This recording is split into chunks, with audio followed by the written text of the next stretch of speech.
साथियों, जय विज्ञान जय संविधान। मैं डॉक्टर अखिलेश कुमार आपके बीच उपस्थित हूँ। बहुत सारे साथियों का फोन कॉल्स तथा मैसेजेज आए कि मैं यूक्रेन और रसिया युद्ध के बारे में कुछ बात करूं, आपसे मुखातिब हूं, कुछ चर्चाएं करूं। यूक्रेन और रसिया के बीच में जो युद्ध छिड़ा हुआ है, इसको जानने के लिए हमें इतिहास की पृष्ठभूमि में जाना पड़ेगा। आपको बहुत आसानी से समझने के लिए शुरुआती हमारे जो वीडियोज हैं, ओरिजिन ऑफ लाइफ, जीवन की उत्पत्ति, इवोल्यूशन ऑफ ह्यूमन, मनुष्य का विकास, ये अगर समय मिले तो जरूर देख लेंगे। यहाँ से काफी कुछ इस युद्ध को समझने में सहायता मिलेगी। जब इंसानी जीवन का विकास हुआ, जैसे अन्य जीवों का विकास हुआ, उसके बाद जब इंसान अस्तित्व में आया, उसके पहले हिम युग चल रहा था, जो पूरी पृथ्वी हिमच्छादित थी। लेकिन धीरे धीरे जीव का विकास हुआ, फिर ह्यूमन, मनुष्य का विकास हुआ। विकास के दौर में जब धीरे धीरे परिस्थितियां बदलने लगी तो कबीले बनने लगे। इन कबीलों में आपस में अंतर्द्वंद शुरू हुआ। फिर कालांतर में ये छोटे छोटे समूहों में अब देश की परिकल्पना सामने आई। विभिन्न देशों में फिर राजतंत्र की व्यवस्था आई। अब इस राजतंत्र की व्यवस्था में राजा एक दूसरे से अपने साम्राज्य के विस्तार के लिए होड़ मचाना, युद्ध करना, तमाम तरह की जो मनुष्य की आंतरिक भावनाएं हैं, मार, झगड़े, लड़ाई, उन्हीं भावनाओं में से एक है। और इसी का परिणाम है अपने आप को बड़ा और शक्तिशाली साबित करने के चक्कर में इस तरह के युद्ध अक्सर हुआ करते हैं। ये कोई यूक्रेन और रसिया का युद्ध, प्रथम विश्व युद्ध, द्वितीय विश्व युद्ध, ये जितने युद्ध हुए हैं, जितने वार हुए हैं, ये आप अपने मोहल्ले से समझ सकते हैं। जब मोहल्ले में एक व्यक्ति दबंग अपने को साबित करना चाहता है तो उसकी सिर्फ और सिर्फ दिमाग में एक ही बात होती है कि पूरे मोहल्ले में जो हम कहें वही बात सारे लोग कहें या हमारी बातों को माने। आप मोहल्ले में रहें तो जरूर, लेकिन जैसा मैं कहूंगा वैसा होगा। आपके घर में शादी विवाह होगा, तमाम तरह के संस्कार होंगे, लेकिन वहां के डिसीजन हम लेंगे। कमोवेश यही परिस्थिति यूक्रेन और रसिया के बीच चल रही है। रसिया को समझने के लिए जो रूस है, रूस जो आज कहर बनकर यूक्रेन पर बरप रहा है, ये कहर बरपा रहा है, इसको जानने के लिए हमको इतिहास की पृष्ठभूमि में जाना पड़ेगा। और इतिहास में भी मैं प्रयास ये करता हूं कि थोड़ा और पहले हम चलें। तो साथियों, मैं शुरू करने जा रहा हूं। आप ध्यान से अंत तक इस वीडियो को सुनेंगे, बहुत सारी चीजें स्पष्ट होंगी और लगातार कुछ वीडियोज आपके सामने आने जा रही हैं। अगर आप बने रहेंगे तो बहुत संभव है कि आप इस युद्ध को, युद्ध की विभीषिका को और इस मानसिकता को बहुत अच्छे से समझ पाएंगे। तो चलिए अब शुरू करते हैं। प्रथम विश्व युद्ध, उसके पहले भी बहुत सारे परिस्थितियां बन चुकी थी, लेकिन प्रथम विश्व युद्ध के बारे में चूंकि वहीं से पूरे विश्व में आपस में क्लैशेस, आपस में अंतर्द्वंद शुरू हुआ बड़े पैमाने पर, तो हम इसी की बात कर लेते हैं। इस युद्ध में, प्रथम विश्व युद्ध में भयंकर तबाही हुई थी। हर तरफ लाशों के ढेर और गोले बारूद ने भीषण विभीषिका की गवाही दी थी। युद्ध में शामिल किसी भी देश ने इसकी जिम्मेदारी नहीं ली, बल्कि वे यह दावा करते थे कि उन्होंने शांति व्यवस्था बनाए रखने की कोशिश की थी, लेकिन शत्रु राष्ट्र की नीतियों के कारण जंग लड़ना पड़ा था। मतलब सबने एक दूसरे पर इस युद्ध की विभीषिका के परिणामों को मढ़ दिया था। वैसे तो युद्ध हमेशा मानव समुदाय को एक बड़े और गहरे संकट में डालता रहा है, इसलिए दुनिया में कई युद्ध इतिहास में बड़ी त्रासदी के तौर पर दर्ज है। रूस के राष्ट्रपति व्लादिमीर पुतिन ने यूक्रेन पर सैन्य कार्रवाई का ऐलान करके एक और जंग का ऐलान कर दिया है। प्रथम विश्व युद्ध की अगर हम बात करें तो 28 जून 1914 को ऑस्ट्रिया हंगरी का साम्राज्य के उत्तराधिकारी आर्चड्यूक फर्नांडेट अपनी पत्नी के साथ बोस्निया में सरायेवो के दौरे पर गए थे, जहां दोनों पत्नी पत्नी की हत्या कर दी गई। इसके बाद जो घटनाक्रम शुरू हुआ वो प्रथम विश्व युद्ध कहलाता है, या उसकी पृष्ठभूमि वहीं से तैयार हो गई। इस हत्या का आरोप सर्बिया पर लगा। इस घटना के एक महीने बाद ही यानी 28 जुलाई 1914 को ऑस्ट्रिया ने सर्बिया पर आक्रमण कर दिया। धीरे धीरे इस युद्ध में करीब 37 देश शामिल होते चले गए और आखिरकार इसने विश्व युद्ध का रूप धारण कर लिया। इस युद्ध में दुनिया दो गुटों में बट गई।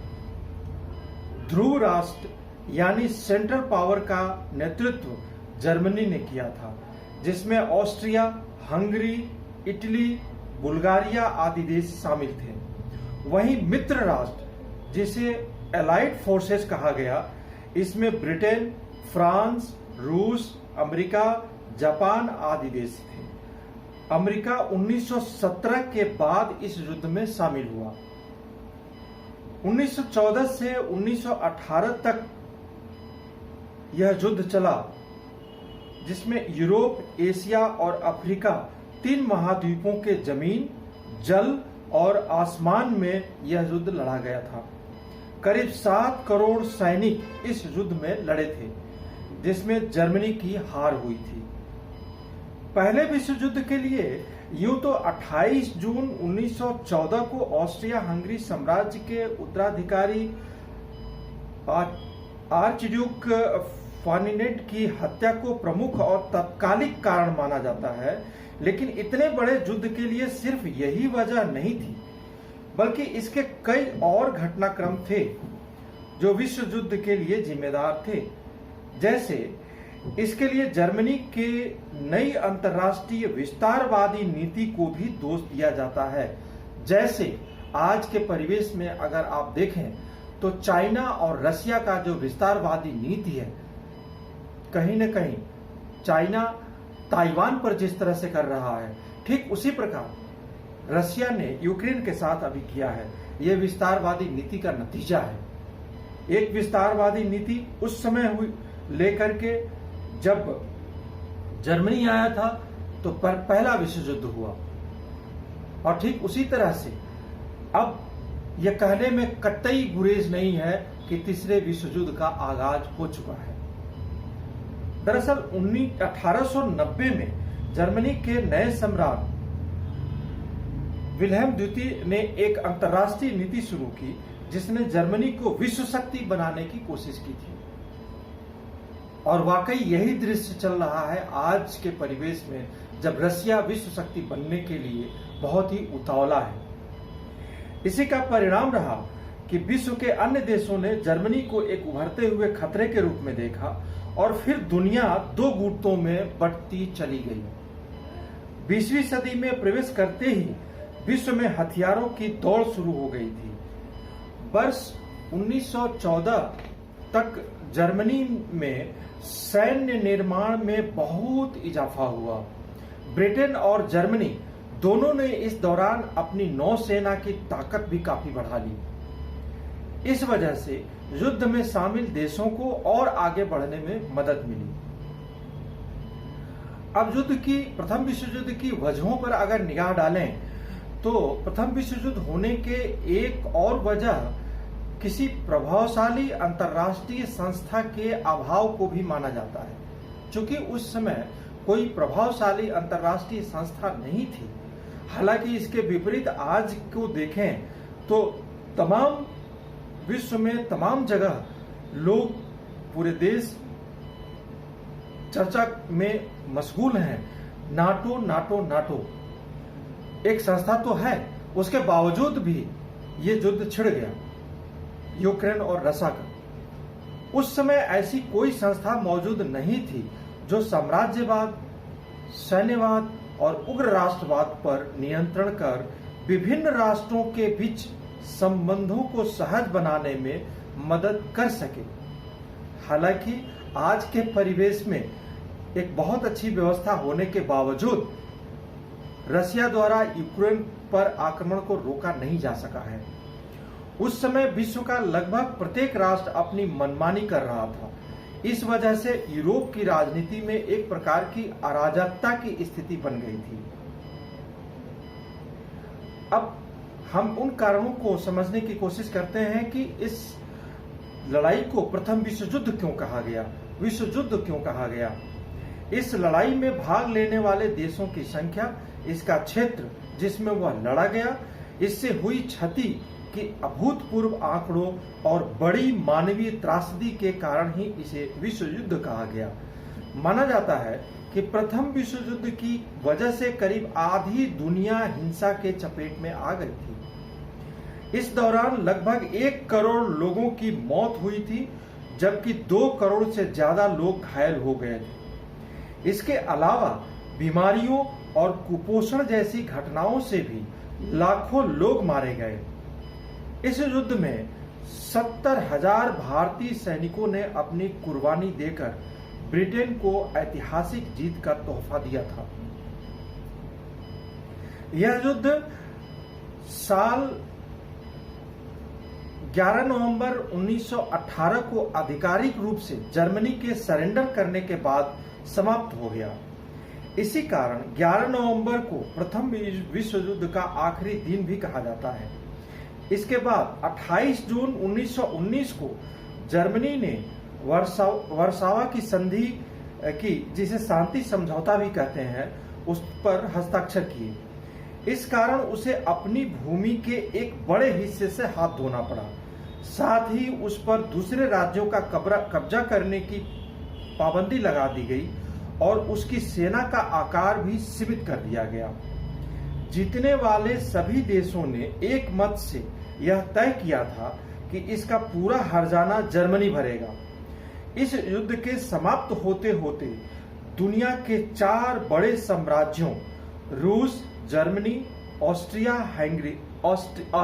हंगरी जिसको हैब्सबर्ग भी कहा जाता है, और उस्मानिया जिसको तुर्क साम्राज्य आप कह सकते हैं, का विनाश हो गया था।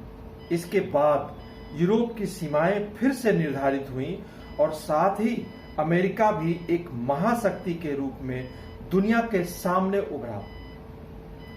प्रथम विश्व युद्ध 28 जुलाई 1914 से लेकर 11 नवंबर 1918 के बीच लड़ा गया था। इसमें यूरोप के ज्यादातर देशों के साथ साथ रूस, अमेरिका और तुर्की ने भी भाग लिया था। यह लड़ाई ज्यादातर मध्य पूर्व, अफ्रीका और एशिया के कुछ हिस्सों में लड़ी गई।